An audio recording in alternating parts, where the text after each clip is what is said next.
Right now, where this bill sits is in something called the Rules Committee. And I don't know if you guys have talked a ton about rules, maybe a little bit here or there.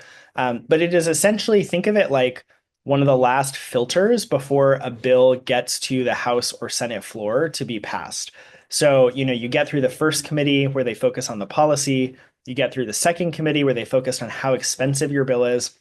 And then the Rules Committee is like a final, sort of a final gut check of like, okay, is this something that our chamber wants to pass into law?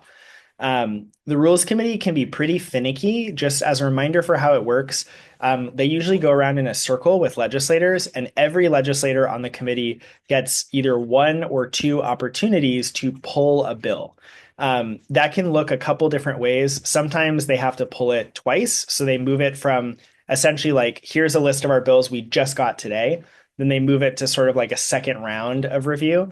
Other times they will pick a bill and it'll just go immediately to the floor of the House or Senate, where then they can vote on it to pass it out of that chamber. It really depends on the bill. They also can pull bills in different rounds. So, in addition to that, like turn that they might have going around in a circle, they oftentimes will agree as a committee to say, okay, we have 10 bills that are not very controversial. Everybody's in agreement that these would be a good idea for Washington state to pass.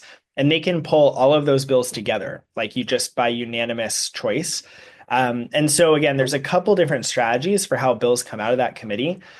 What I can share with you as a lobbyist or as a legislative liaison is that oftentimes this can be pretty murky. Like if I'm working on a bill and it's in the Rules Committee, you do your best. You reach out to people strategically who might have an interest in your bill. So I had a bill this session, have a bill this session around supporting students who are experiencing homelessness. And that is a program that has had a number of legislative supporters in the past 4 to 5 years.